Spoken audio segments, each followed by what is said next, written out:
Hi, welcome aboard the struggle bus. Do you have your fare? It's $150, exact change only. No, but in all seriousness, folks, we're talking about signs that each of the 16 personalities might be struggling. Now, of course, if anyone is riding the struggle bus, they're gonna act differently than their usual self. But each of the 16 Myers-Briggs personality types shows this in different ways. There is a spectrum of struggling from, oh, I had a bad day because I got stuck in traffic and I was late to work, all the way to, I feel totally depressed and I have felt this way for months. Don't talk to me about life. Disclaimer, this video isn't a replacement for therapy. I'm not a doctor, so don't go like, oh, this thing Frank said in a video applies to me. I guess I have bipolar disorder. But this video is presenting red flags that maybe indicate that you should take a step back and say, what's really going on here? Is my friend struggling? Am I struggling? Stop on the struggle bus is the ESFP. This type is usually the life of the party. They're pretty carefree. At least that's how they act. And they tend to enjoy being right in the middle of whatever's going on. When they're struggling though, you're likely to see them get uncharacteristically solemn and withdrawn. They'll stop wanting to participate in whatever new fun thing is happening. You'll also hear them get negative about the future, maybe even uncharacteristically cynical. At their worst, you might hear an ESFP start to come up with wild theories for why whatever they're struggling with is happening. I'm talking like they think ghosts or aliens or something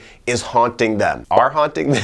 When ESTPs are struggling, one big thing they'll do is get suspicious of people's intentions without any substantial reason. They'll get paranoid, thinking that other people are purposefully trying to trick them somehow, even if those other people have no bad intentions. ESTPs will even lash out at others, especially when they feel bad about themselves. And this usually manifests as the ESTP shaming others for the same thing they themselves are ashamed of. ESFJs are probably the easiest type to see when they are struggling. Because they are extroverted feelers, and dominant extroverted feelers at that, they wear their emotions on their sleeves, just like right there.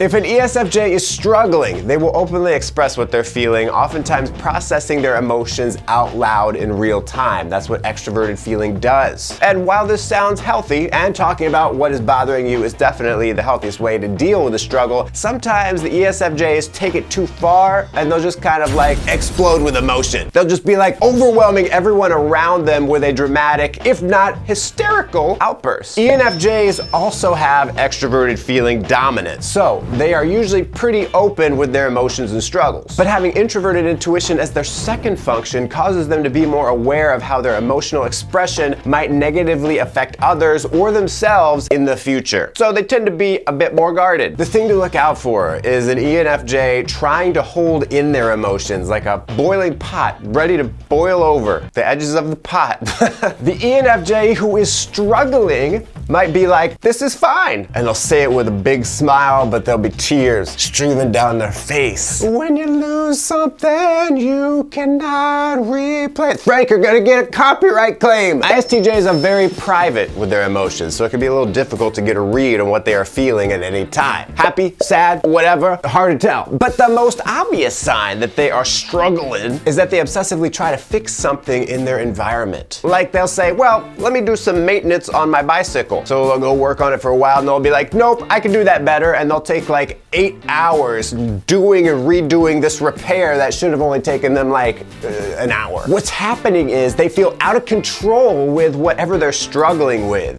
I used with 2 times in the sentence. Unnecessary. Basically what they're doing is the things that they have control over, they go overboard with. ISFJ, like the ESFJ, the ISFJ has extroverted feelings, so they prefer to process their emotions in a way where they can bounce them off other people. But when you see the ISFJ processing the same exact thing for months or even years with no progress, that's no good. I'm not here to say that you should process whatever you're struggling with right away and just move on instantly. Like, oh, you pooped your pants at a job interview. You should be over that the next day. That would be traumatizing for real though. But with ISFJs, they can keep obsessing over the same details of what they're struggling with endlessly with no forward motion. Now they do this in an attempt to control the story of their particular struggle. But sometimes life is too messy to force into a neat story. Pooping your pants might be too messy. I cracked myself up over here. We have fun on this channel, at least I do. ENTJs have introverted feeling as their inferior cognitive function, and this means that they regularly feel unsure of who they are morally. So when an ENTJ is struggling with an emotional decision, they'll try to ping off of others to see if the decision they made or are thinking about making is moral or right. They'll be like, I know it was correct. I know that this is like gonna get the result that I'm going for, but I'm not sure if it was like a good decision. So if an ENTJ is struggling, they might abruptly switch gears away from business and ask questions that seem unrelated to the task at hand. We gotta watch carefully because it happens fast. They'll be like, okay, we gotta get this done, we gotta get this done, and am I a good person? Then they'll switch out and be like, okay, gotta get this done, gotta get this done. Blink and you'll miss it. When ESTJs are struggling, you're gonna see them become very sensitive to other people's words. And this is gonna seem really out of place because the ESTJ is usually the person in the room who can take criticism most constructively. Like if you tell an ESTJ that their idea is dumb, yeah, they might act upset for a minute, but they'll be like, okay, dummy, what's your idea? And if you present a better idea, they'll be like, okay, yeah, my idea was dumb. They just want something that gets results. They want the best idea. When they're struggling though, they will feel like every little criticism is a personal attack, so they will snap back, maybe even adopting a my way or the highway attitude for things that don't really even matter that much. Like, Timmy, I will fire you if you do not put the toilet paper over. I was really stretching for an example. ENTPs, when struggling, get overwhelmed by their commitments. ENTPs don't naturally love commitments, let's be honest, but when they're feeling good,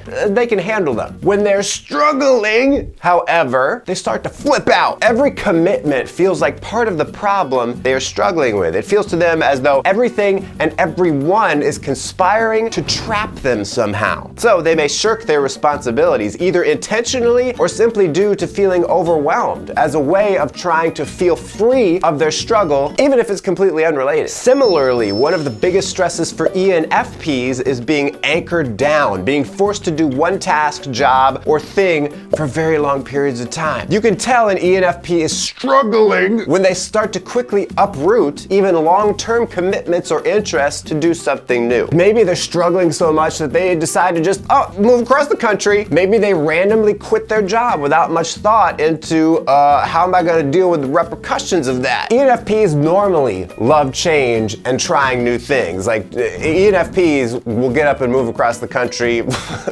even on a normal day. The difference when they are struggling is the degree to which they change things that used to be important to them. So a normal ENFP might just be like, I'm moving across the country because I love the other side of the country. A struggling ENFP might be like, I don't even care, I'm just moving. Like, I used to love where I am now, whatever, I'm burning it all down. The ISTP is not going to be the best at handling social interactions when they are struggling. I mean, they're not going to be the best at it when they're not struggling. But when they are struggling, you might find them overly correcting other people's mistakes. A struggling ISTP is also prone to feeling like an outcast or like everyone hates them. And this is because extroverted feeling, their inferior function, is responsible for reading and making decisions about the social atmosphere. Because of this, you often won't see a struggling ISTP because they'll disappear until they've worked through it, which could take a while. In their normal state, an INTP is what I have occasionally called a space cadet, which is one of their stereotypes, right? All their energy is up in their introverted thinking brain, making them seem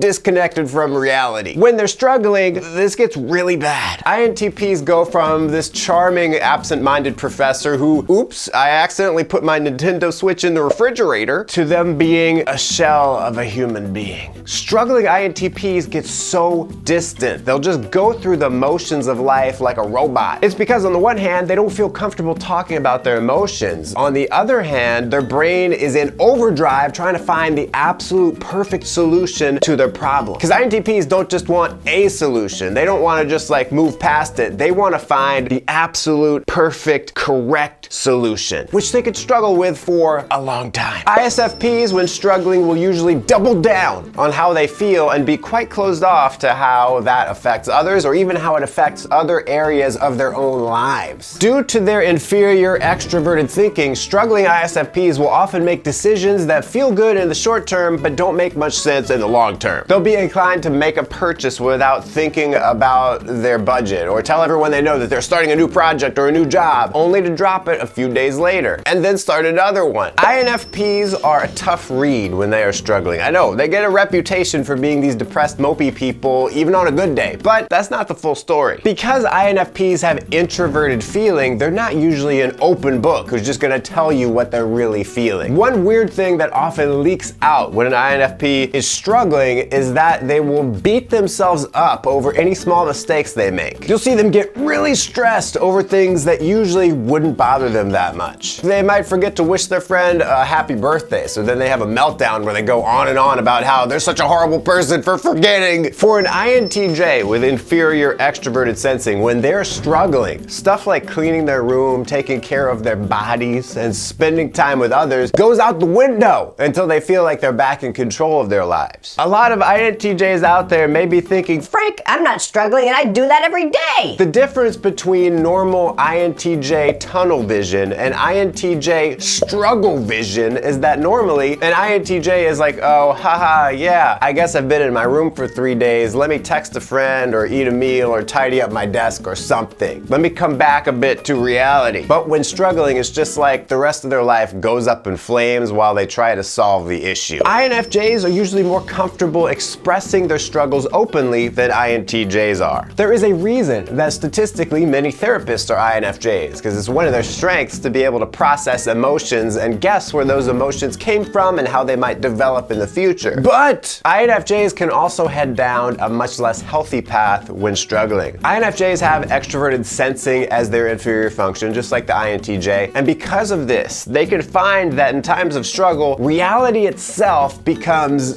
just too anxiety-provoking. This turns into a desire to escape reality, and INFJs get obsessive with whatever thing it is that they are using to help them escape. So a struggling INFJ may watch the same episode of a TV show every night, or go overboard and eat an entire pizza every day, or even do something like exercise excessively. They'll just get on a treadmill and run for 4 hours. It's their way not only of numbing themselves to reality, but also trying to control reality by engaging in something very specific over and over and over. Thanks for watching. Stay cool and attractive.